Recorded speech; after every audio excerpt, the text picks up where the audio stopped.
22절서 36절입니다. 예수께서 즉시 제자들을 재촉하사 자기가 무리를 보내는 동안에 배를 타고 앞서 건너편으로 가게 하시고 무리를 보내신 후에 기도하러 따로 산에 올라가시다. 저물매 거기 혼자 계시더니 배가 이미 육지에서 술이나 떠나서 바람이 거슬림으로 물결을 인하여 고난을 당하더라. 밤사경에 예수께서 바다 위로 걸어서 제자들에게 오시니 제자들이 그 바다 위로 걸어오심을 보고 놀라 유령이라 하며 무서워하여 소리 지르거늘 예수께서 즉시 일러 가라사대 안심하라 내니 두려워 말라. 베드로가 대답하여 가로되 주여 만일 주시어든 나를 명하사 물 위로 오라 하소서 한데 오라 하시니 베드로가 배에서 내려 물 위로 걸어서 예수께로 가되 바람을 보고 무서워 빠져가는지라 소리질러 가로되 주여 나를 구원하소서 하니 예수께서 즉시 손을 내밀어 저를 붙잡으시며 가라사대 믿음이 적은 자여 왜 의심하느냐 하시고 배에 함께 오름에 바람이 그치는지라 배에 있는 사람들이 예수께 절하며 가로되 진실로 하나님의 아들이로소이다 하더라. 저희가 건너가 게네사렛 땅에 이르니 그곳 사람들이 예수인 줄을 알고 그 근방에 두루 통치하여 모든 병자들을 예수께 데리고 와서 함께 읽겠습니다. 다만 예수의 옷가에라도 손을 대게 하시기를 간구하니 손을 대는 자는 다 나음을 얻으니라.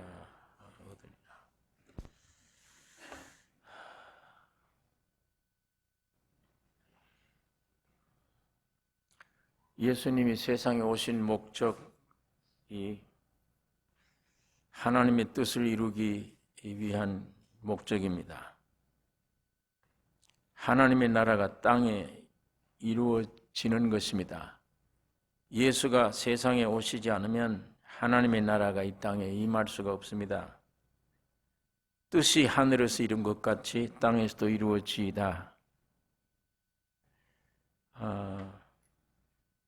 지금 우리 기독교에서 예수님이 세상에 오신 목적을 왜 오셨는지 그 분명한 목적을 알지 못하기 때문에 예수를 바로 믿지 못하는 것입니다.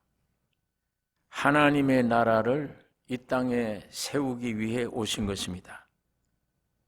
이 세상 나라를 이걸 부흥시키거나 이 세상 나라를 온전케 하거나 이런 것이 전혀 아닙니다. 또 죄와 사망으로 태어난 우리 인생들 그 목적을 이루시려 오신 것도 아닙니다. 이 세상이나 이 세상에 사는 사람들 거기에 대해서 하나님 관심이 없어요. 하나님의 나라를 이 땅에 건설하기 위해 오신 거예요.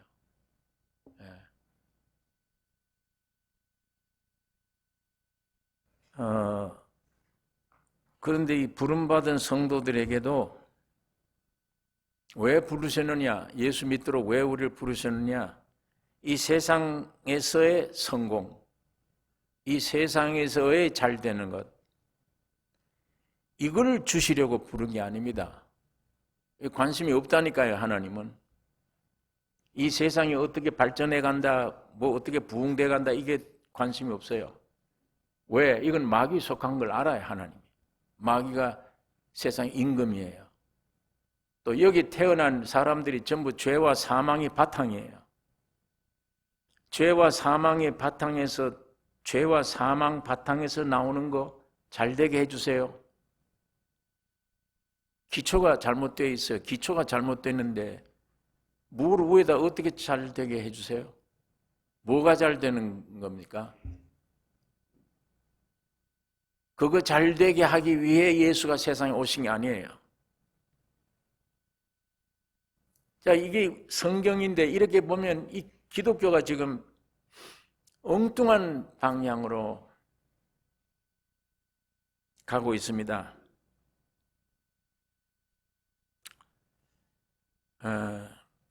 교회 왜 나오느냐? 내 건강해야 되지. 언제까지? 언제까지 건강해요?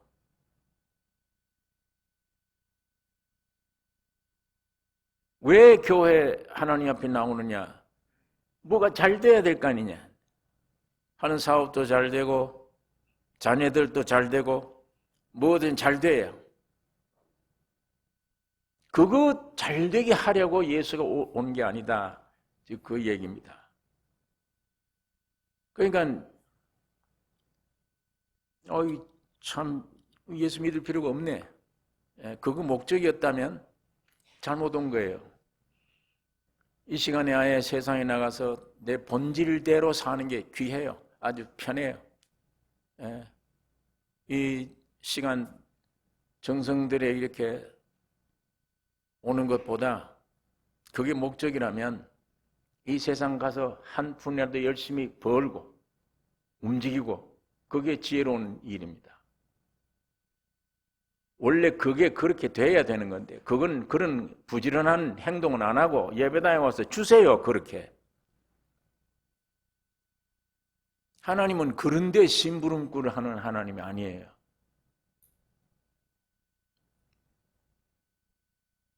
그러니까 많은 사람들이 예수님 당시에도 그렇게 생각을 했다가 그러고 따라다녔는데 아니야 보니까 저분이.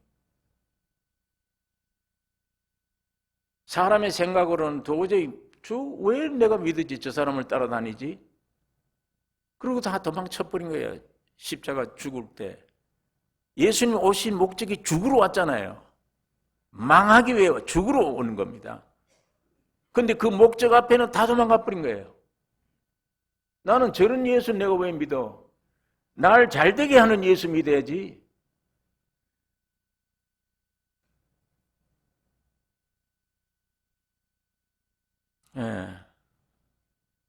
하나님이 예수님이 세상에 오신 것은 하늘의 새 생명을 주시려고 오신 겁니다.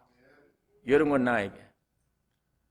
이 세상에서 잘 되고 그거 아무리 잘 돼도 썩어져 가는 겁니다. 죽어져 가는 거예요. 묘지로 가는 거예요. 아무것도 영원성이 없어요. 거기에는. 건강하면 언제까지 건강할 거예요? 그 건강이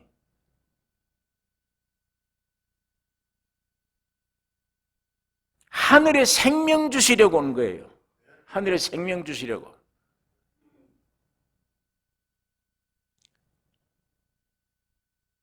이 생명 따라서 하늘의 복을 주시기 위해 오신 겁니다. 여러분 나는 하늘의 복이 뭔지 모르잖아요 지금.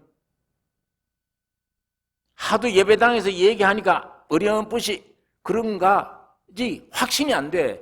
지옥이 있다 천국이 있다. 안 보이는 걸 어떻게 해? 하나님이 살아계신다 안 보이잖아요.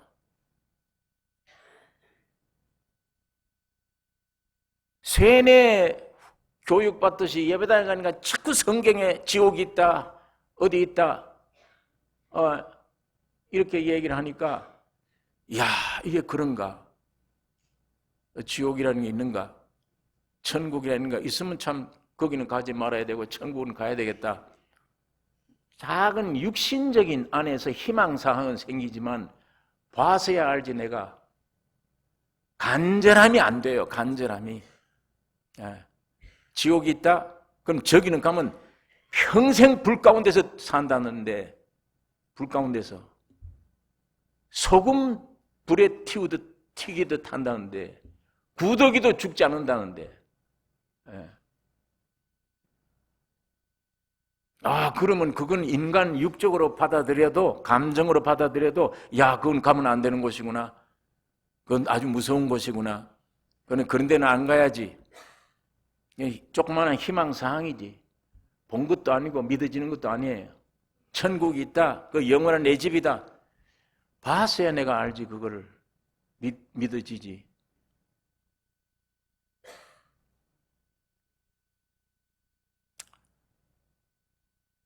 여러분 예수가 세상에 오신 것은 이미 마귀가 임금이고 타락돼 보니 이 세상 고치려고 오지 않았습니다. 이건 아직 관심 밖이에요. 그 다음에 그 세상에서 태어난 죄와 사망 가운데 태어난 인생들 그 욕심대로 잘 되게 하기 위해 관심 없습니다. 주님은 절대 관심 없어요. 아까 말씀한 대로 하늘의 새 생명을 주기 위해 오셨어요. 영생하는 생명. 그리고 하늘의 복 주시기 위해 바울이 이걸 깨닫고 에베소 교회 편지할 때 1장 초두에 찬송하리로다. 하나님 곧 우리 주 예수 그리스도의 아버지께서 그리스도 안에서 하늘에 속한 모든 신령한 복으로 우리에게 복 주시되 그리스도 안에서 예수가 왔어요. 하늘에서 왔어요. 그 예수라고 하는 안에 하늘의 신령한 복이 담겨져 있습니다. 예수 안에서 하늘에 속한 모든 신령한 복으로 우리에게 복 주시되 하늘의 생명, 이 생명 복을 얻은 자에게는 그러면 육적으로는 세상 살고 있는데 전혀 관심이 없는가? 아니에요. 이 세상에 있는 동안에 일용할 양식들을 더해 주십니다. 우리 노력이 하나님이 있죠. 이거 더해 주시면서 공중새를 보라. 저 농사하더냐. 들의 백합화를 보라. 저게 길쌈하더냐. 너희 인생들 중에 제일 부자가 누구냐? 솔로몬이 입은 영광으로도 이 꽃 하나만 갖지 못하였느니라. 아침에 있다가 없어지는 들풀도 하나님이 이렇게 키우시거든. 하물며 너희일까 보냐? 뭘 먹을까 마실까 입을까 왜 이거 기도하느냐? 하지 마라. 그건 기도하지 말라고 그랬어요. 그거. 그 나라와 의를 찾으라. 그리하면 내가 지은 거, 이 모든 것은 내가 너에게 더해 준다. 하나님이 더해 주신 것 이외에 더 가지면 그게 올무가 돼요. 나에게. 영적 세계에 성장하는데 굉장히 방해가 될 수도 있습니다. 오히려 그게. 그러나 하나님이 주신 것을 아무리 많이 주셔도 내 생명이 바로 딱 되면 주님의 대행자로 불쌍한 사람 줄 거 아니에요. 주님의 뜻을 따라 쓸 거 아니에요. 어떤 복된 일이죠, 그게.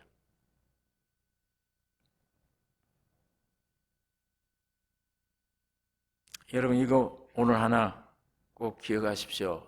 하나님이 세상에 오신 것은 타락한 죄와 사망 가운데 있는 이 인간 100세밖에 못 사는 이 인간 잘되게 하려고 오신 게 아니다.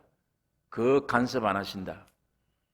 그 다음에 이 타락한 세상을 새로운 세상으로, 이게 아름다운 세상으로 바꾸기 위해 오시지 않았다. 이건 관심 받기다. 이거는 다 없애버려야 된다.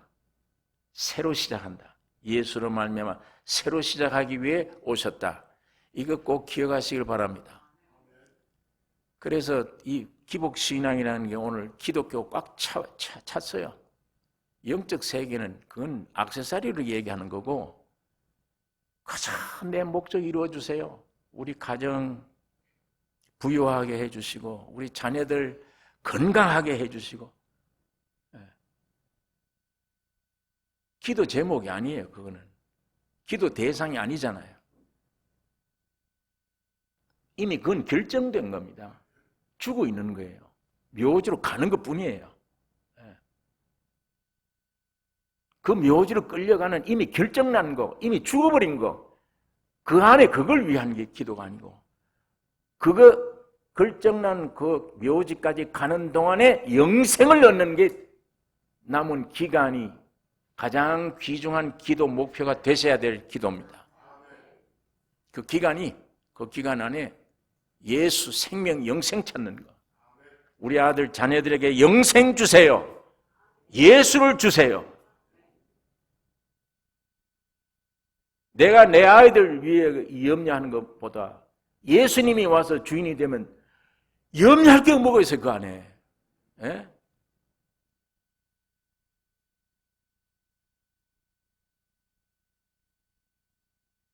여러분, 이거 꼭 오늘 믿어지든 안 믿어지든 여러분 뇌리에 꽉 배기셔야 됩니다.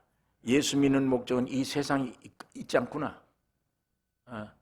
영원한 신령한 하늘의 생명을 얻기 위한 거구나.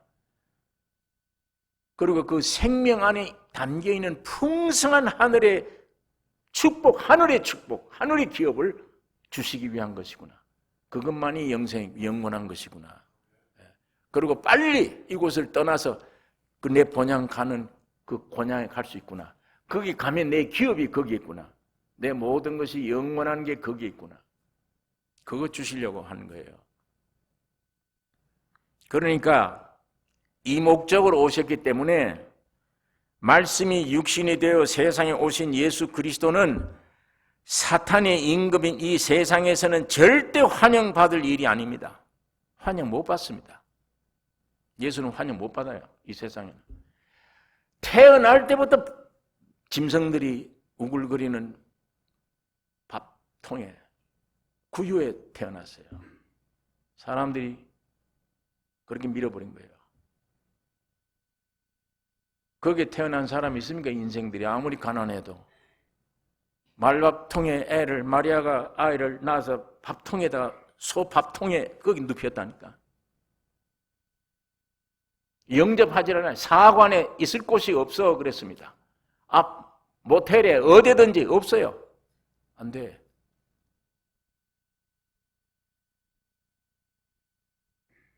어릴 때부터 핏덩이 때부터 피해 다녔잖아요. 죽이려고 그러니까. 누가? 세상 임금이, 왕이 죽이려고 그러니까. 이리저리 피해 다니는 거예요. 예수님은 절대 세상에 태어나자마자 배척받고 고난당하다가 십자가의 죽음으로 끝났습니다. 이게 예수의 일생이에요. 젊은 청년이 세상적으로 육적으로 보면 제일 불행한 사람이에요. 젊은 청년 30대 말밥통에 태어나 나 죽이려고 하는 사람들이 있어. 이리저리 헤매다가 그가 말 한마디만 하면 죽은 사람이 살아나는데도 행동 하나하나가 전부 살리는 일을 하는데도 죽이려고 그러잖아요. 예수님이 어디 악한 일을 해야 죽을 일을 해야 미움을 받아야 정당한 건데 말 한마다 행동 하나는 눈물 흘리는 자는 눈물 닦아주는 일 없으면 과부의 한을 풀어주는 일밖에 없으면 죽은 자를 살리는 일밖에 없어요. 전부 그 일을 해주는데도 죽이려고 그래. 없어야 돼. 젊은 청년 일생 30대 일생이 육적으로 판단하면 예수처럼 불행한 사람 어디 있습니까?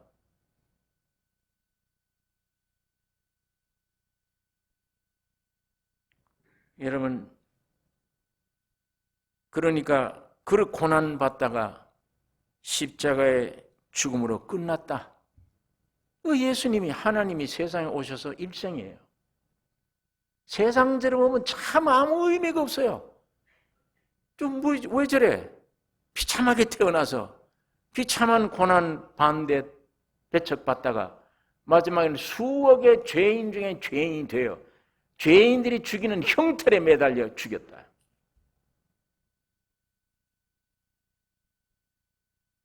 하나님이신 그 예수는 사람이 되었다. 여러분과 내가 우리가 되셨습니다. 이게 비밀이었어요. 여러분과 내가 되셨고 우리를 포함한 그리스도십니다. 예수가 메시아가 되신 표적은 요나의 표적이에요. 나는 요나의 표적밖에 없다. 네 하나님의 아들이면 메시아의 증거를 대라. 요나의 표적밖에 없다. 요나가 3일 동안 고기 뱃속에 들어갔다가 살아났습니다. 죽으시고 부활하심이 예수님의 표적이에요. 예. 여러분, 오늘 이 얘기를 들으면 아이고야, 내 이거 이때까지 기도한 내용, 내 일생 바랐던 거, 내가 행복하다고 했던 거, 내가 성공이라고 했던 거, 좀 이 세상에 목적이 있었네? 그건 내 타락한 사망과 죄 가운데 있는 내 육체에서 나오는 소욕이었네? 이거는 온 지구를 다 얻어도 소용이 없잖냐?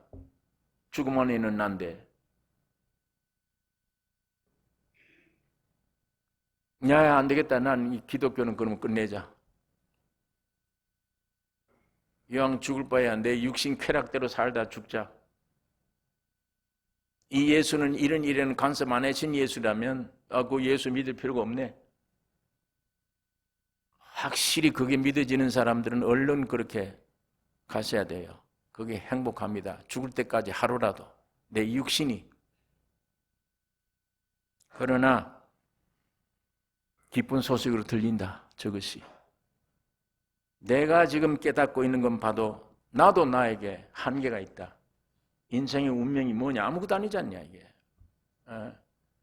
어떻게 성경에는 구절구절이 그렇게 귀한 진리냐? 하루아침에 따라 없어지는 안개니라. 그렇구나. 안개와 같다. 내가 바랐던 성공, 행복 잡고 보니까 내 뚜껑을 열고 보니까 아니야 이게. 아무것도 아니에요. 나를 속여서 잠깐 웃게 했다가 영원한 게 아니에요. 그러니까 금방 우울해져 버려. 뭐든 잡을 때는 그때뿐이야. 보니까 아니야 이게. 이렇게 생각이 되어져서 예수가 세상에 오셔서 영생을 주기 위해 오셨다. 나는 그 예수를 따르겠다. 그 예수를 영접하겠다. 여러분 그렇게 원하십니까? 그게 우리 운명입니다 이게. 예, 운명이에요. 이 세상의 목표가 아니구나. 타락한 내 인간의 안에 있는 어떤 생각도 이게 내 목표가 아니구나. 하나님이 예수 그리스도로 말미암아 주신 영생이 있구나. 영원한 눈에 안 보이는 기업이 있구나. 영생이 있구나. 그걸 예수님 따라 원하시면 나사로가 병들었을 때 고침받기를 원하지 말아야 돼요. 예. 무슨 뜻인지 아시죠? 이제 내가 말하는 거 연결되셔야 돼요. 병들었는데 예수가 와서 고쳐주면 되지 않느냐? 그럼 고치면 그 사람 고침받고 얼마나 더 살래? 안 되잖아요. 예수님은 안 고쳐줍니다. 그건. 그런 기도는 안 들어주신다니까요. 왜?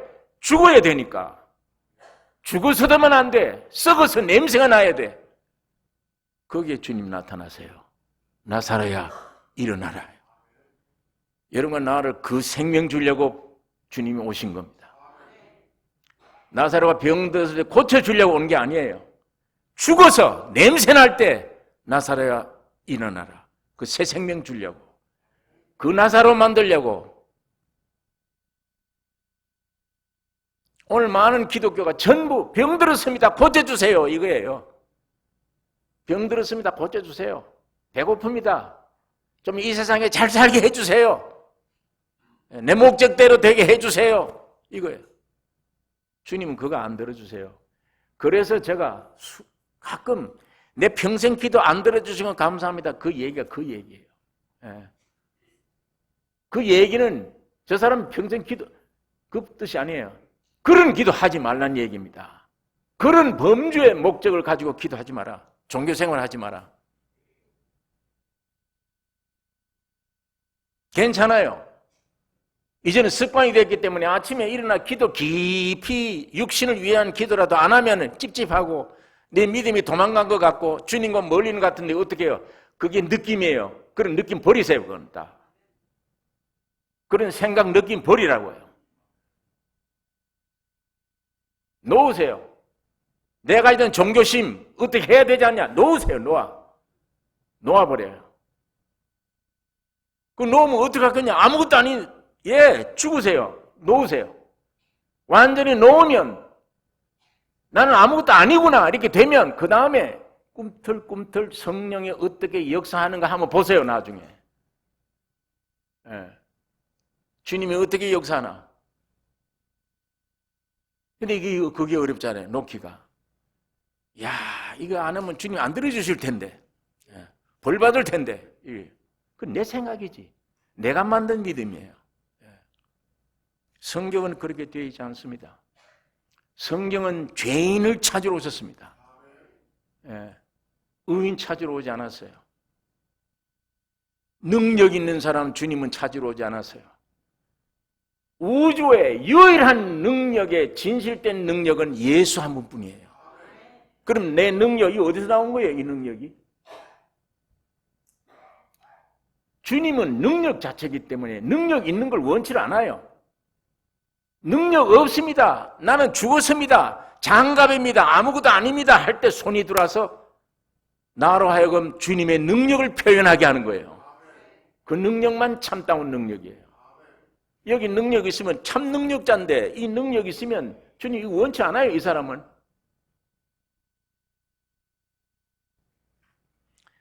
자세히 새겨 들으셔야 돼요. 엉뚱한 사람 이단으로 만들지 마시고 자세히 들으셔야 돼요. 이 잘못 들은 놈은 진짜 이단이다 이렇게 얘기를 해요. 아무것도 하지 말라 그런다. 육으로 받아들여 이 의미를 모르고. 여러분 죄 지으세요. 지금 죄 지어집니까 지금? 죄 지지 마세요.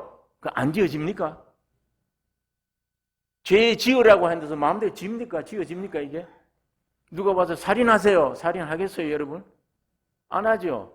그럼 죄 짓지 마세요. 안 짓습니까? 내 체질이, 내 수준 체질이 어디 와 있느냐, 여기 와 있느냐, 어디 와 있느냐. 놓으라고 한다고 참 마음도 놓고 놓기가 어렵죠 이게. 왜냐면 나는 그게 신앙인데, 그게 신앙이라는 말이 내가 날 믿는 거예요. 그걸 놔버린다. 그럼 나는 신앙이 아닌데 이거 내가 어떻게 해야 되나? 그러나 그게 쉽게 놓아지는 성령의 감동이 있기를 원합니다. 아무것도 아니구나 나는. 아무리 천사같이 살았다 하더라도 아무것도 아니구나. 내 세울 게 없구나. 내 노력으로 되는 게 아니구나. 하나님이 전적 주신 은혜구나.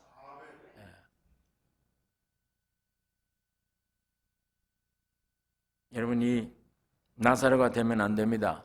나사로 병 들었을 때 고쳐주는 주님으로 알면 안 됩니다. 안 됩니다. 주님 그거 안 가십니다. 죽고 냄새 났을 때, 끝장났을 때 아무것도 아니다.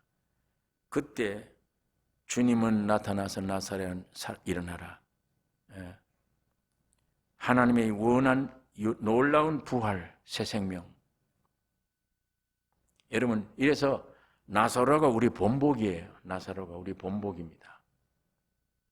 네, 오늘 기독교 신앙, 기복 신앙들은 병 들었을 때 빨리 고쳐야지. 그게 복이다. 그렇게 얘기를 해요. 병 들었을 때, 이 세상에 있을 때, 부유하게 있게 해야지. 그래야 하나님의 영광 거기 안 나타나요.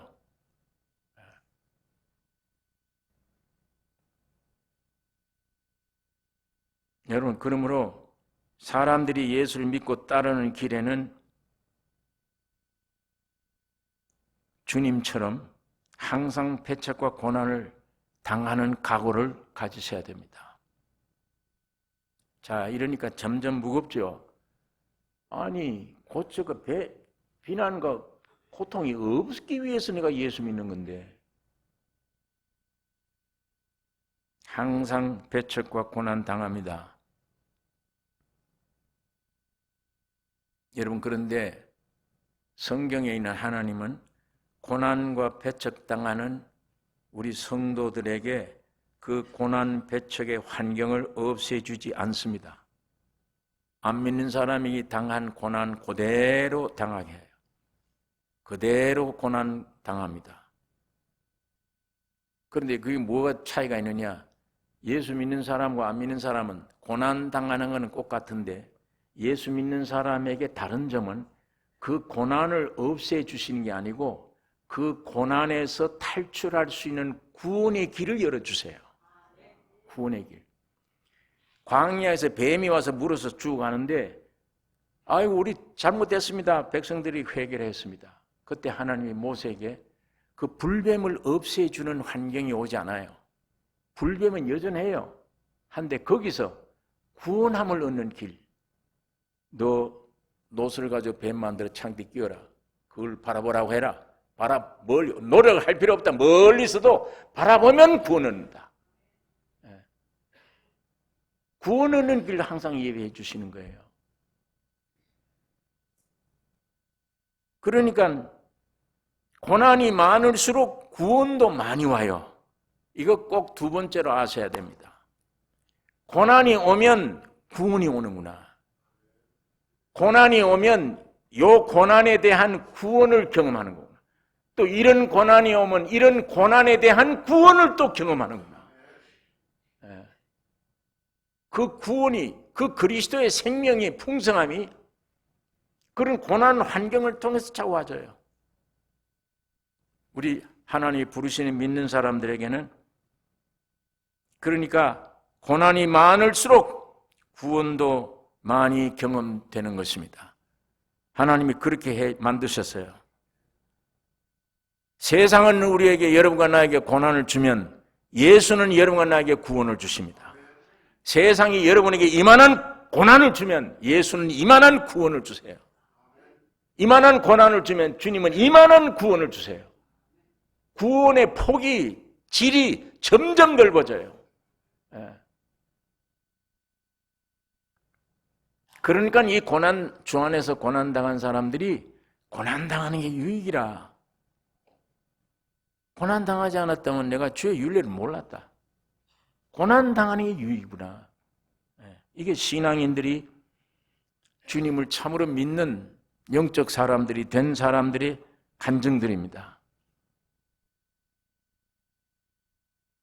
예를 믿음의 조상 아브라함, 평생 자기 사는 집은 장막집이에요. 텐트로 만족해요, 그 사람은.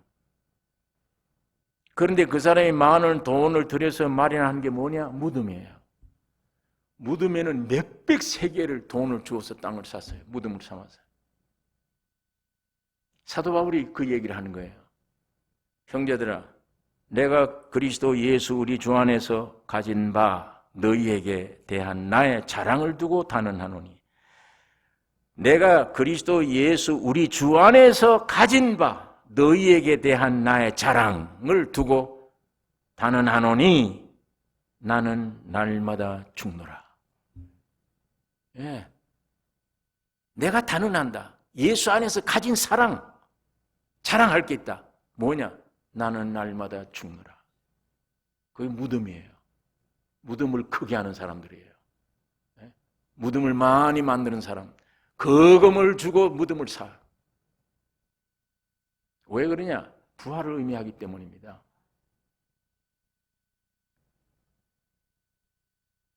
여러분, 그래서 오늘도 내가 바울처럼 죽었다. 무덤이 또 생겼다. 또 무덤이 생겼다. 죽으면 죽는 만큼 부활도 큽니다. 부활이 커요. 죽는 만큼 매일 그리스도로 공급받아요. 매일 그리스도로.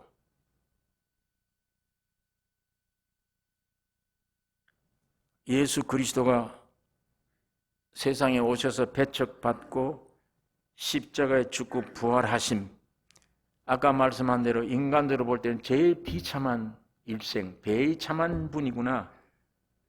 여러분, 그 때문에 여러분 내가 거듭나게 됐어요. 예수가 십자가에 죽음과 부활하심으로 너희가 거듭나게 되었으니 썩지 아니할, 더럽지 아니할 영원한 기업을 있게 하시나니 하늘에 간직하신 것이라. 야, 저 청년이 저렇게 허무하게 죽었구나. 그 십자가 비밀이에요. 그분이 사람으로 오실 때 여러분과 나를 포함한 예수 비밀입니다. 그가 죽고 부활할 때 여러분도 함께 죽고 부활한 비밀이에요. 예.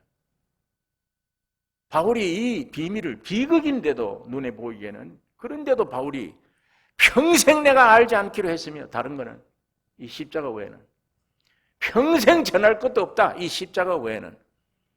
이 십자가가 온 세상이 나에게 대해서 끝냈고 나도 세상에 대해서 끝냈다. 이 십자가가.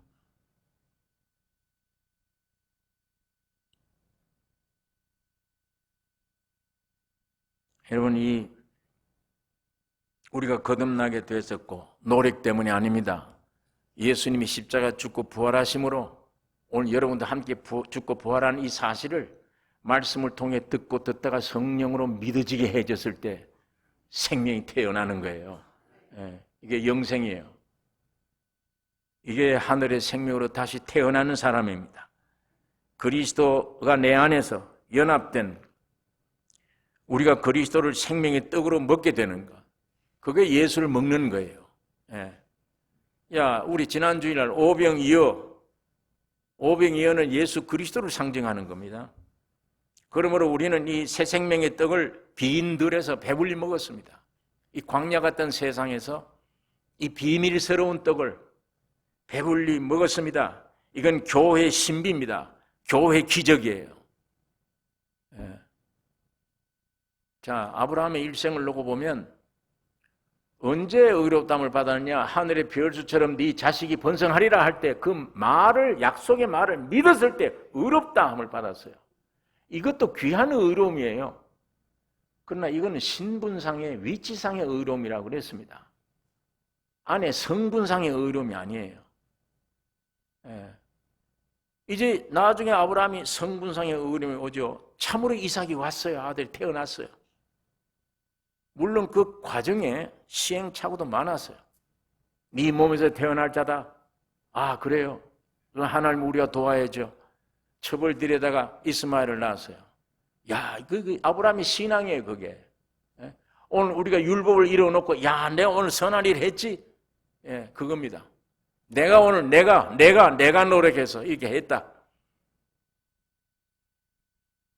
그게 신앙인 줄 생각을 했는데 하나님은 그 여인과 아이를 내어 쫓으라. 네, 그것 때문에 지금 몇 천 년입니까 이게? 지금도 중동의 싸움이 그것 때문에 싸움이잖아요. 계속 싸움이에요. 얼마나 고통이 된지 모르죠. 아브라함에게. 나중에 이 아브라함이 혼돈되는 거예요. 내 믿음이 뭐냐 그러면 나는 어떻게 해야 되느냐. 너 믿을 것도 없어. 너 행할 것도 없어. 놔 다. 예, 이게 99세예요. 다 이제 맥이 다 끊어졌어요. 진짜로 아무것도 할 수 없어요. 그때 이삭이 태어나는 겁니다. 그게 성분상의 이제는 의로움이 되는 거예요.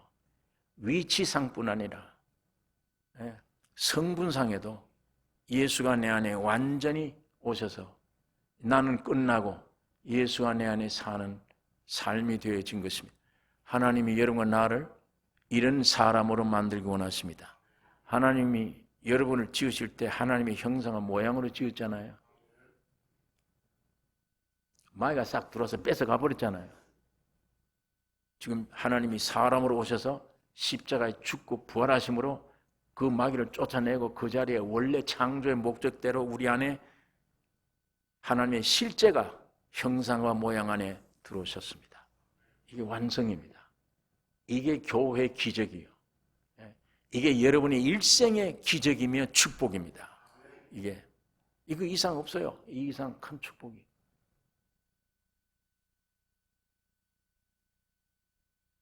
이게 주님이 십자가에 죽고 부활하심으로 오늘 여러분 하나님의 형상 마귀 쫓아내고 이제는 원래 하나님이 내 안에 들어올 수 있는 기틀을 완전히 마련해 주신 거예요.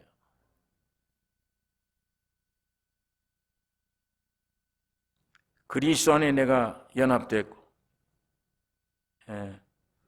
오병이어를 가지고 5,000명 먹고 배부르듯이 오늘 우리가 이 신비스러운 떡을 먹게 되었으며 생명을 가지게 되는 것입니다.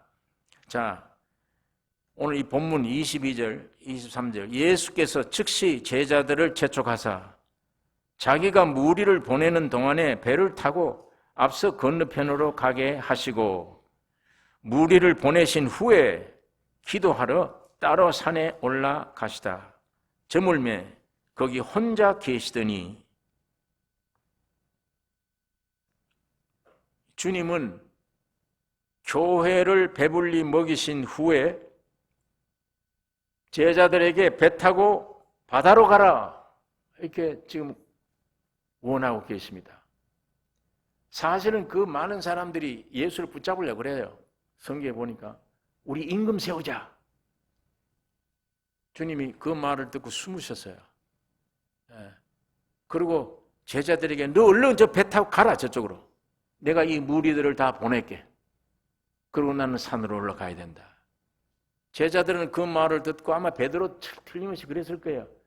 우리만 갑니까? 예수님 어떻게 하십니까? 나는 산으로 가야 된다.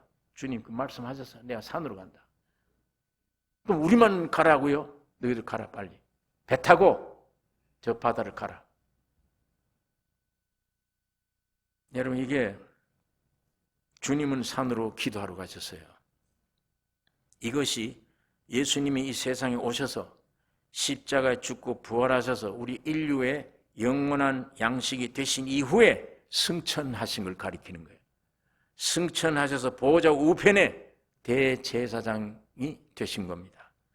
그래서 땅에 있는 오늘 우리의 교회를 위해 배 타고 가는 저 교회를 위해 기도하시는 이 예표가 이 일이에요. 그 그림자입니다. 이것이. 히브리서 7장 24절에 보면 예수는 영원히 계심으로 그 제사 직분도 갈리지 아니하나니 이거 부활 승천하신 예수를 가리키는 말입니다. 멜기세덱의 반차를 쫓은 대제사장. 아론의 대제사장 아니 아론은 죄 속죄하게 하는 제사, 땅에서 하는 일이에요. 멜기세덱은 땅에서 하는 일이 아닙니다. 하늘 보좌에 있는 영원한 대제사장. 지금 땅에서 속죄의 역사를 맡아 하는 대제사장이 아니고 구원 얻은 성도들이 아브라함처럼 전쟁에 나가 싸우고 돌아오면 떡과 포도주를 공급하기 위한 대제사장. 이 멜기세덱의 대제사장이에요. 주님은 이 멜기세덱의 대제사장. 그래서 히브리서 7장은 멜기세덱에 대한 얘기를 하면서 주님을 거기다가 얘기한 겁니다. 예수님이 멜기세덱의 대제사장이시다. 예수는 영원히 계심으로 그 제사 직분도 갈리지 아니하나니 그러므로 자기를 힘입어 하나님께 나아가는 자들을 온전히 구원하실 수 있으니 이는 그가 항상 살아서 저희를 위하여 간구하심이니라. 이러한 대제사장은 우리에게 합당하니 거룩하고 악이 없고 더러움이 없고 죄인에게서 떠나 계시고 하늘보다 높이 되신 자라. 자기에게 나오는 자들을 다 구원하실 수 있는 대제사장이다. 지금 땅에서 구원함을 얻은 교회 전부 다 구원시킬 수 있는 대제사장 역할을 주님이 지금 하고 계신다. 보호자 우편에서. 여러분 이게 성경에 많이 이 그림자로 많이 보여주고 있습니다. 구약 성경에도 이스라엘 민족이 전쟁터에 싸울 때 모세는 산으로 올라갔어요. 손을 들고 있어요. 자, 모세의 손이 내려오면 밑에서 이스라엘 민족이 이깁니까? 집니까? 전쟁이 이겨요? 져요? 져요. 팔이 내려오지 않고 있으면 전쟁이 이깁니까? 집니까? 이깁니다. 그러면 밑에서 전쟁하는데 이기고 지는 건 누구에게 달린 겁니까? 전쟁하는 사람들에게 달렸습니까? 손 들고 있는 모세에게 달렸습니까? 모세에게 달렸어요. 그럼 저 밑에 있는 사람들은 왜 싸워야 돼요? 모세의 이김을 표현하기 위한 전쟁이에요. 땅 짚고 헤엄친다는 말이 있습니다. 옛날. 얕아서 땅 짚고 헤엄치는 게 쉽잖아요. 이스라엘 민족들은 적과 싸울 때 이미 이긴 전쟁이에요. 그런 믿음을 가지고 있는 거예요. 이깁니다. 이김을 표현하는 거예요. 오늘 여러분 나의 지금 세상에서 싸우는 전쟁은 이기려고 전쟁하는 것이 아니고 주님이 내가 되어서 이겨주셨어요. 그 이겨주신 것을 경험하는 겁니다. 이겨주신 것을 표현하는 겁니다. 그러니까 여러분의 가정에 어려운 시련이 오면, 어려운 유혹이 오면, 싸울 거리가 생기면 이건 이긴 것이다. 내가 전쟁 안 하려고 그러니까 이 문제가 되는 것이지, 내가 전쟁하면 난 이미 이긴 것이다. 예수 안에서. 그걸 믿음으로 갈 때 이겨져요. 이김을 나타내게 되는 것입니다. 자, 이것을 모세 구약 성경을 통해 우리에게도 늘 보여주고 있었습니다. 자, 이제 예수님이 보좌 우편에 산 위에 올라가 기도하고 계시고 저 험한 바다에 배 타고 지금 제자들이 가다가 큰 풍랑을 만났습니다. 여기 24절에 배가 이미 육지에서 수리나 떠나서 바람이 거슬림으로 물결을 인하여 고난을 당하더라. 이게 세상에 남아있는 교회의 모습입니다.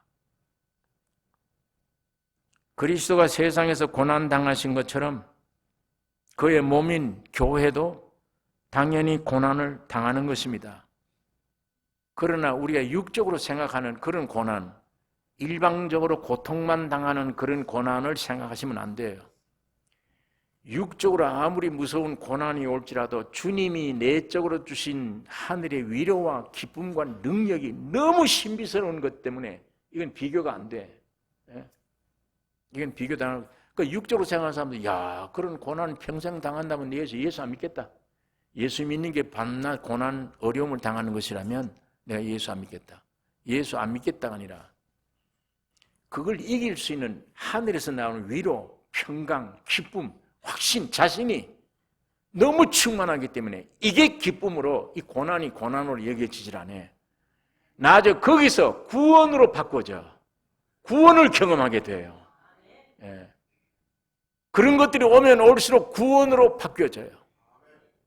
휘발유가 들어가서 어떤 화학작용 과정을 거치면 큰 물체가 움직이는 에너지가 되어지듯이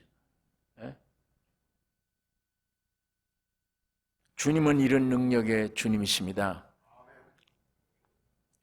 그래서 배 타고 가는 교회가 풍랑을 만나 어려움을 겪을지라도 두려워함이 없는 여호와를 찬양할 수 있는 것은 그리스도는 보호자에서 우리 위에 기도하고 계시고 땅 위의 교회에서 성령으로 우리와 함께 계신다. 말할 수 없는 탄식으로 우리를 위해 기도한다. 로마서 8장에 보면 성령이 우리 안에서 탄식을 한대요. 왜? 우리들이 기도하는 걸 보고. 아니, 저걸 구하네. 저게 기도냐? 탄식하며 우리를 위하여 간구하고 계신다. 오늘 우리 기도는 뭡니까? 아까 말한 대로 육신이 잘 되게 해주셔서 환경이 편안하게 해주세요. 세상에 복되게 해주세요. 이런 거. 성령이 탄식하며 우리 대신 우리 안에서 기도하고 계시다. 그분이 기도와 보호자 우편에 주님이 대제사장으로 나를 위해 기도하고 계신가. 여러분, 대제사장, 구약시대 대제사장이 1년에 한 번씩 성전 안에 들어가잖아요. 휘장 안에. 그건 아무나 못 들어가요. 보호자에 계신 주님 계신 곳에 들어갈 때 어떻게 들어가요? 이 어깨에 뭘 달았어요, 여기에? 성경 읽어보고 아시는 분, 대제사장이 들어갈 때 여기 어깨에 뭐가 붙어 있어요? 이스라엘의 12지파, 흉패, 가슴에는 12보석으로 된 12지파 이름, 그거 달고 들어갑니다. 피를 가지고. 뭐예요, 그게? 하나님 앞에.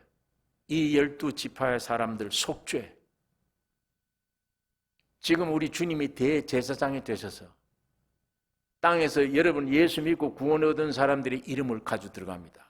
가슴에 품고 여호와 보호자 앞에 들어갑니다. 이들은 내 피를 믿고 속죄함 받은 사람들입니다. 예. 아무도 못 건듭니다.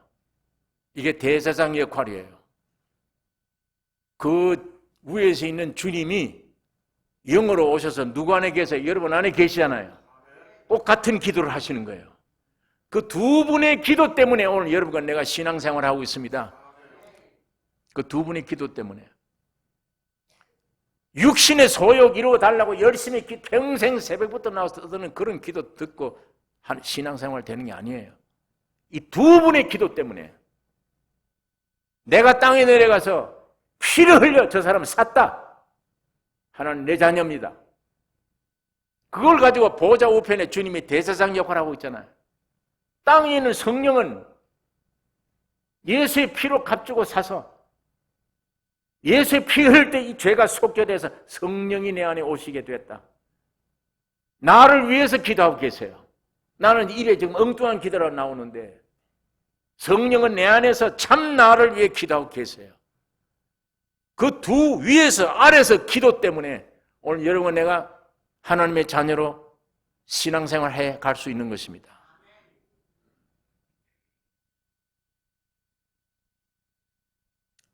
그러므로 오늘 여기에 두려워할 것 없다. 아무리 풍랑이 오고 어려울지라도 성령으로 우리와 함께 계시며 말할 수 없는 탄식으로 우리 위해 기도하고 계신다.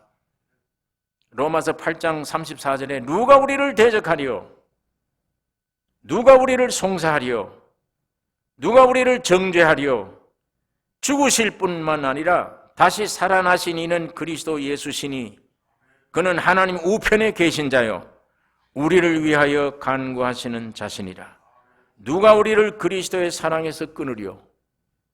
아무도 여기는 손댈 수가 없다. 그러니까 고난이란 말을 들리면 구원이란 말로 밖에 들어야 돼요. 안 믿는 사람들은 고난 그러면 야 이거 우린 죽었구나. 우리 믿는 사람들은 고난이라 그러면 아 구원해 주시려고. 구원이구나. 구원이 오는구나. 오늘 여러분과 나의 신앙의 그런 수준으로 바꾸셔야 돼요. 여러분 이 바다는 뭐예요? 오늘 우리가 살고 있는 죄 많은 세상입니다. 풍랑이 많은 세상이에요. 교회가 뭡니까? 배가 교회예요. 이 배는 육지에 있습니까? 산 위에 있습니까? 바다에 있습니까? 바다에 있어야 돼요. 배는 바다에 있는데 바다와는 상관이 없어요. 바다 물이 여기 들어오면 이미 배가 아니에요. 이건. 여러분, 이 배가 바다를 위해 있습니까? 바다가 배를 떠받들고 있습니까? 생각이. 배가 바다를 위해 있는 것 같아요. 바다가 배를 떠받치고 있어요. 바다가 배를 받치고 있어요. 세상에 아무리 마이가 임금 노릇해도 그리스도의 몸된 교회를 떠받치고 있어야 돼. 이 배 위에 주장하시는 섭리하시는 분이 누구냐? 창조자이신 여호와 하나님이십니다. 아무리 풍랑이 외부에서 와도 주님이 그 안에 계세요. 창조자가. 그런 풍랑 인용하기 때문에 빨리 가는 거예요. 그런 고난 때문에 신앙이 생기는 거예요. 튼튼해지는 거예요. 그런 고난 어려움 때문에 나를 포기할 수 있는 거예요. 주여 하고 주님을 바라볼 수 있는 겁니다. 거기에 주님의 은혜와 위로와 평강 생명이 우리에게 역사하게 되는 것이에요. 의인 부르러 온 게 아닙니다. 죄인 부르러 왔습니다. 깨어진 자, 죄 많은 자, 내가 나를 저주하는 자,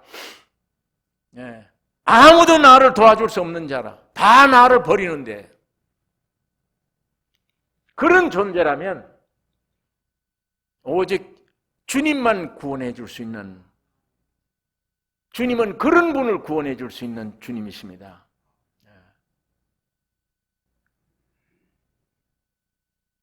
바다가 배를 떠받들고 있어요. 배는 그 위에서 마음대로 왔다 갔다 합니다.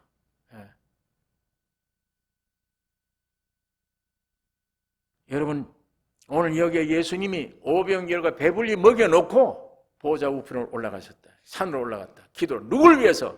지금 바다를 향해 가는 배를 위해서 기도하고 계세요. 자, 그 다음에 25절에서 보면 밤 사경에 예수께서 바다 위로 걸어서 제자들에게 오시니 제자들이 그 바다 위로 걸어오심을 보고 놀라 유령이라 하며 무서워하여 소리 지르거늘 예수께서 즉시 일러 가라사대 안심하라 내니 두려워 말라. 베드로가 대답하여 가로되 주여 만일 주시거든 나를 명하사 물 위로 오라 하소서 한데 오라 하시니 베드로가 배에서 내려 물 위로 걸어서 예수께로 가되 바람을 보고 무서워 빠져가는지라 소리질러 가로되 주여 나를 구원하소서 하니 예수께서 즉시 손을 내밀어 저를 붙잡으시며 가라사대 믿음이 적은 자여 왜 의심하였느냐 하시고 배에 함께 오름에 바람이 그치는지라. 배에 있는 사람들이 예수께 절하며 가로되 진실로 하나님의 아들이로소이다 하더라. 오늘 이 배 타고 가는 과정에 우리가 배워야 될 것들이 여기에 있습니다.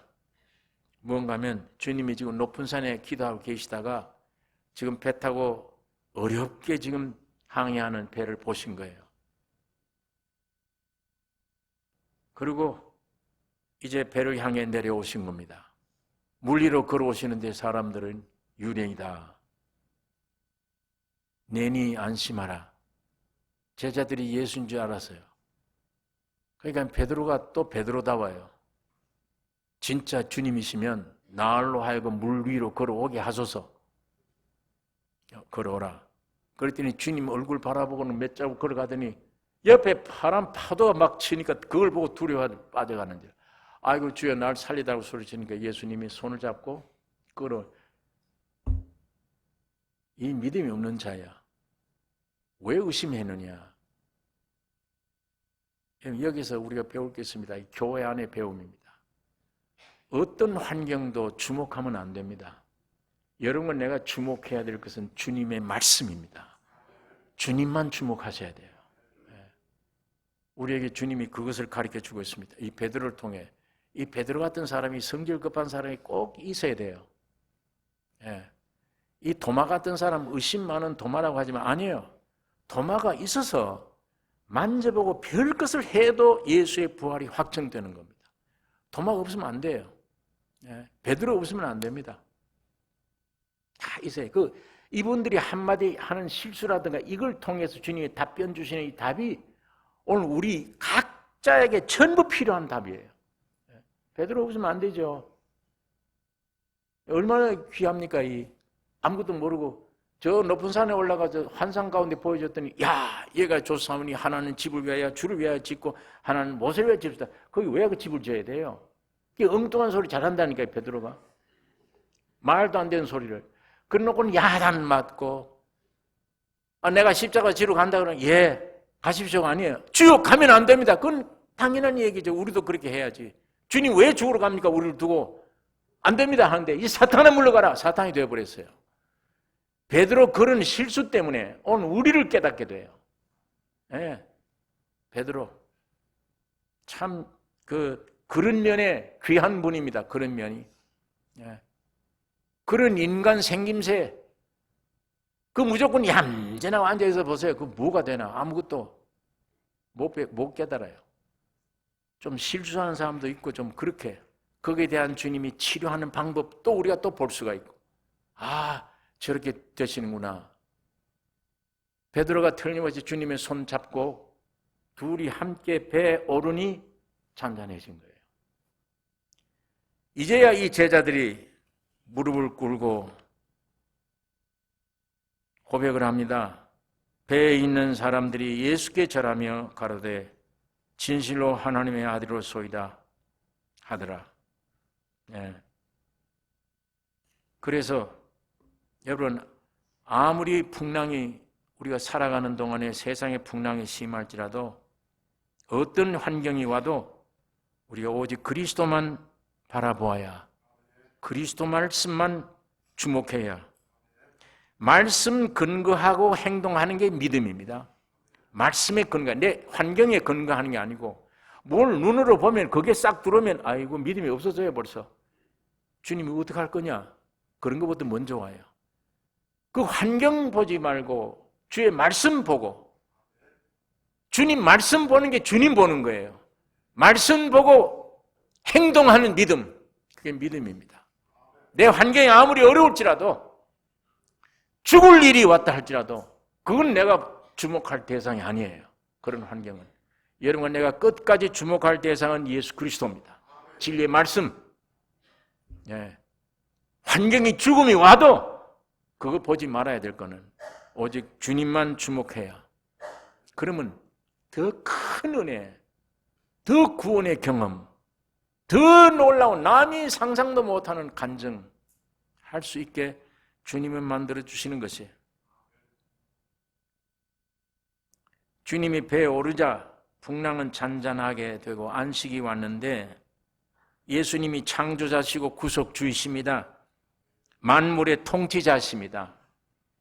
그래서 에베소서 1장 20절에 그 능력이 그리스도 안에서 역사하사 죽은 자들 가운데서 다시 살리시고 하늘에서 자기 오른편에 앉히사 모든 정사와 권세와 능력과 주관하는 자와 이 세상뿐 아니라 오는 세상에 일컫는 모든 이름 위에 뛰어나게 하시고 또 만물을 그 발 아래 복종하게 하시고 그를 만물 위에 교회의 머리로 주셨느니라. 이것이 우리 주님의 죽음과 부활로 말미암은 예수님의 위치입니다. 이 주님을 오늘 우리가 마음에 모시고 있는 것이며 지금 예수님이 2000년 전에 다니실 때 그 예수님과 내가 지금 살아있다면 1대1이에요. 그의 영향은 받겠죠. 병남 병 고쳐주실 거고 영향은 받을 수 있지만 하나가 되지를 못해요. 예수님이 그래서 내가 떠나가야 되겠다. 내가 떠나가는 게 유익이다. 왜? 내가 떠나가서 올 때는 영으로 온다. 그래야 네 속에 들어가서 너와 내가 하나가 되지 않느냐. 그래서 떠나가는 게 유익이라고 그랬어요. 떠나간다는 게 뭡니까? 십자가에 죽고 승천한다는 얘기예요. 십자가에 죽어야만 내 안에 죄가 없어지니까. 죄가 없어져야 영으로 내 안에 오십니다. 영원한 성전 집이 하나님이 거하신 집이 돼요. 이제 성전이 되어버리면 이제 성전 안에 갈 필요가 없죠. 구약시대 성전이 없어져 버렸잖아요. 예수 십자가 때문에 내가 성전이 돼서 여러분이 성전이 돼서 하나님이 여러분 안에 오셨어요. 성령 내 안에 오시면 성령이 내 안에서 행동하고 움직일 때 순종하는 생활이 예배입니다. 이 한 시간이 예배가 아니고 신약시대 참 예배관이 바뀌어져야 돼요. 여러분과 나의 생활이 예배예요. 여러분이 주님 모시고 직장에 가서 그게 교회의 영토입니다. 거기 왜 목사가 가야 돼요? 제가 지난번에도 말씀드렸죠. 아니 이 귀한 복음을 왜 일주일에 주일날 하루 중에 아침 1시간 그때만 복음 전해야 되나? 왜 그래요? 그것도 신학교를 나왔다 하는 목사들에 의해서만 다른 사람들 못 올라가. 누가 이렇게 만들어 놓은 거예요? 이거 옛날 율법시대 체제입니다. 오늘 종교가 이렇게 타락된 증거입니다. 내 안에는 예수, 여러분 안에 예수 들어가면 여러분이 간 직장이 교회입니다. 거기서 예수가 나와야 되잖아요. 365일 예수를 전해야 되잖아요. 왜 일주일에 1시간이야? 그것도 목사들에 의해서만 이 귀한 복음이 빨리 전파되어야 되는데 한 사람이 전하는 게 이상하잖아요. 수백 명이 일제히 전해야 될 거 아니에요. 종교기 때문에 훈련받은 사람에 의해서예요. 인격적인 예수가 들어가면 훈련이 아니에요. 주님이 내 안에 오시면 성전이 돼요. 내 안에 역사하는 말, 행동이 예수가 흘러나가요. 그게 가정에서, 직장에서, 부부끼리, 부자끼리 어디든지 예수의 생명이 흘러가야 돼요. 이 시대가 올 것입니다. 이 시대가 오기 전에 오늘 우리 나성 교인들이 여기 앞장서셔야 됩니다. 여러분들이 다 말씀을 전하는 목회자들입니다. 왜 목사라고 하는 훈련, 신학 훈련, 그 신학 가지고 사람 살려낼 수 있습니까? 안 되잖아요, 그게. 예수님이 내 안에 와야 예수 준 거지. 그 예수가 목사 안에만 들어갑니까?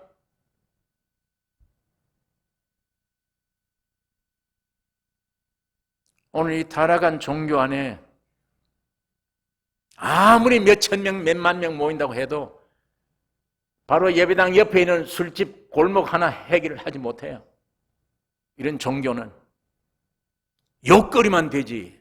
위에서부터 죄를 짓잖아요. 돈 먹고 뭐에 부패하고 큰 교회일수록 건물 자랑하고 야단하는데 그런 교회일수록 비난을 받아. 두세 사람이 적은 수가 모여도 실제 기독교란 종교를 가지지 않고 예수의 인격을 가졌다면 여러분들은 다 평생 죽을 때까지 예수 증거하는 증인입니다.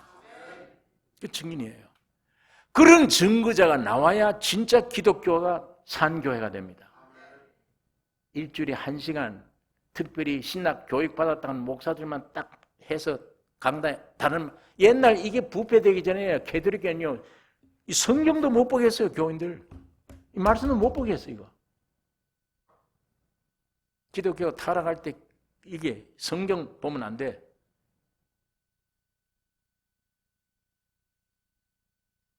이제 점점 오늘 우리는 성경을 마음대로 볼 수 있지만 이게 점점 변화돼서 기독교 안에 제도 조직 잘못된 것 고쳐져야 되며 이제는 건물이 성전이 아니며 하나님은 여러분 안에 계십니다. 여러분 안에 성전이 되어서 성전 안에 계신 주님의 역사가 곧 예수 전하는 거예요. 예. 나는 틀림없이 주님 재림되기 전에 지상에 있는 교회가 이렇게 될 것을 확신합니다. 초대교회로 돌아가 이 교회가 참 지금부터 벌써 이 세상이 그래요. 제가 어제 신문 보고 깜짝 놀랐어요. 우리 저 중앙일보 한국서변 거기 써놓은 글 보니까 지금 제도권 속에 있는 기독교 그 안에 들어가기 싫대요. 네. 정말 예수 만나기를 원한대요. 예수 만나기를 원하지 기독교 제도적 안에 있는 종교 기독교 안에 들어가기 싫대요. 하도 엉망진창으로 만들어 놓으니까 말썽들 많으니까. 그런 말을 들을 때 이제 안 믿는 불신자들이 눈을 뜨고 있구나. 오히려 더. 지금요 지구상에 이 세계 인구 가운데 예배당에 나오는 젊은 사람들이 3.2%예요. 98%가 젊은이들이 다 떠나가요. 지금 이 제도권 안에 있는 기독교 다 떠나가요. 하나님이 안 계셔요. 그 안에 무거운 짐만 짊어지고. 오늘 여러분 이 주님이 여러분 각각 안에 들어가서 성전이 되셔야 되며 여러분 안에 성전을 삼고 있는 주님의 역사를 따라 여러분의 생애가 움직여지고 할 때 이것이 전도예요. 이것이 참 증인입니다. 이거는 주일날 1시간이 아니에요. 365일 중에 50 몇 시간 아니에요. 365일 평생 복음이 전파돼야 되며 증거되어야 되잖아요. 34절 읽겠습니다. 저희가 건너가 게네사렛 땅에 이르니 그곳 사람들이 예수신 줄을 알고 그 근방에 두루 통지하여 모든 병든 자를 예수께 데리고 와서 다만 예수의 옷가에라도 손을 대게 하시기를 간구하니 손을 대는 자는 다 나음을 얻으리라. 이게 바다에서 배가 이제 풍랑만 났다가 주님 모시고 끝내고 교회가 배가 끝내고 게네사렛 동리에 가서 수많은 병자들이 와서 고침받아요. 이건 주님 재림하시면 벌어지는 천년왕국 세계를 그림으로 보여주는 말입니다. 우리 주님 천년왕국 세계 이루어지면은 그건 병자가 없어요. 천년 동안 사탄이 없어요. 완전한 창조의 에덴 복귀입니다. 마귀가 빼앗겼던 에덴 동산 복귀. 거기에 천년 동안 완전히 복귀되면 그 후에 옛 땅은 없어져요. 새 하늘과 새 땅, 영원한 천국이 우리에게 오는 것입니다. 오늘 이 성경이 예수님 당시에 모든 하셨던 이 역사들이 시대적으로도 우리에게 그림자로 보여주는 역사들이 참 많이 있습니다. 오늘 우리가 예수 그리스도는 모든 창조, 모든 만물의 필요이시며 모든 존재, 모든 문제의 해답이 예수님이십니다. 여러분 개인에게도 모든 문제, 수천 가지의 문제 해결은 예수님이에요. 그 위에는 없습니다. 오늘 우리 가정 안에 많은 문제들 해결도 주님이 오시면 잔잔해져요. 이 주님을 교리가 아닌 실제로 모시는 이 귀한 역사가 우리 교회 안에 충만기를 원합니다. 기도하십시다. 거룩하신 아버지, 아버지 은혜를 감사합니다. 이 시간도 진리의 말씀으로 우리가 묵상했습니다. 성령 하나님 역사하여 주시옵소서. 우리 영안을 열어주시기를 원하며 예수님이 가지신 참 믿음을 우리에게 허락해 주시옵소서. 평생 남은 생에 과거는 나를 위해 살았지만 이제는 내 안에 계신 주님만을 위해 사는 생애가 되게 해 주시옵소서. 예수님의 이름으로 기도 올리옵나이다.